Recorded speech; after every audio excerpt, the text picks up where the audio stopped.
Welcome to the next part of the chapter nationalism in India class 10th। आज हम बात करेंगे non cooperation के बारे में, जो कि आपका है यूनिट 1 का पार्ट 3 यानी यानी सेक्शन 1.3। तो अगर आप देखें तो इसका हेडिंग क्या है? Why non cooperation. Why non cooperation. ठीक है। नॉन कोऑपरेशन का समझने से पहले हमें समझना होगा कि नॉन कोऑपरेशन का मतलब क्या होता है। ठीक है। होता क्या है कि ब्रिटिशर्स की जो हुकूमत थी वो इंडियंस पे अत्याचार करती थी। ठीक है। लेकिन अत्याचार तभी कर पाती थी जब इंडियंस अत्याचार सहते थे। ठीक है। तो फिलॉसफी क्या थी कि अगर इंडियंस जो हैं इनके हिसाब से काम करना, इनकी फंडिंग रोकना, इनके पास जो पैसे आ रहे हैं उसका सोर्स जो है उसको अगर दबोच लें या उसको कब्जा कर लें, तो ब्रिटिशर्स के पास ताकत ही नहीं बचेगी इनको ब्लैकमेल करने की। तो गांधी जी का ये मतलब था, और इसलिए नॉन कॉपरेशन मूवमेंट जो है उसको ऑर्गेनाइज किया गया। तो in his famous book Hind Swaraj 1909, Mahatma Gandhi declared that British rule was established in India with the cooperation of Indians and had survived only because of this cooperation। यानी ये cooperation जो है इसके वजह से ही ब्रिटिशर्स जो हैं वो इंडिया के अंदर सरवाइव कर पा रहे हैं। यानी हम जो हैं खुद ही ब्रिटिशर्स के प्यादे बने हुए हैं। हम ब्रिटिशर्स के हिसाब से चल रहे हैं, उनके बनाए हुए कपड़े जो हैं उनको अपना रहे हैं, सारी चीजें कर रहे हैं। तो इसकी वजह से वो थ्राइव कर रहे हैं और इसीलिए उनके पास वो ताकत बढ़ रही है जिसके कारण वो हम पे अत्याचार कर रहे हैं। गांधी जी का ये कहना था। उसके बाद गांधी जी का वो क्या था कि if Indians refuse to cooperate, British rule in India would collapse within a year and swaraj would come. Swaraj यानी सेल्फ गवर्नेंस, यानी इंडियंस जो हैं वो अपने डेली अफेयर्स जो हैं वो खुद से देखें without any interference from Britishers. तो ये था सबसे पहला क्वेश्चन का जवाब, what was the thinking behind the idea of non cooperation, जो कि यही था कि ब्रिटिशर्स क्यों सरवाइव कर गए इंडिया में।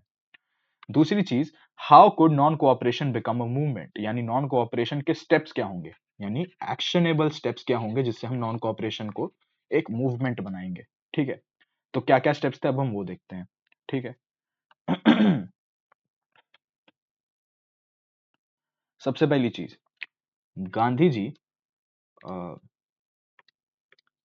Gandhi ji propose that the movement should unfold in stages, यानी स्टेज वाइज काम होना चाहिए। दूसरी चीज, it should begin with the surrender of title. सबसे पहला स्टेप क्या था?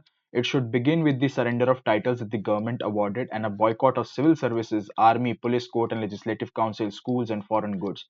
यानी जो भी चीज इंडिया की नहीं थी, जो भी चीज स्वदेशी नहीं थी, उसका हम पूरी तरह से बहिष्कार यानी बॉयकॉट करेंगे। ठीक है। अब इसमें टाइटल का मतलब क्या है? देखो, इंडिया में जो भी महान महान लोग थे ना उनको टाइटल दिए गए। जैसे रविंद्रनाथ टैगोर जी को गुरु बोला गया, गांधी जी को महात्मा बोला गया। तो जो ये महात्मा है ये टाइटल है, गुरु जो है ये भी टाइटल है। इसको हिंदी में उपाधि बोलते हैं। ठीक है, इज्जत के अंदर जो मिलता है इन्हें। तो सबसे पहले सरेंडर ऑफ टाइटल करना होगा।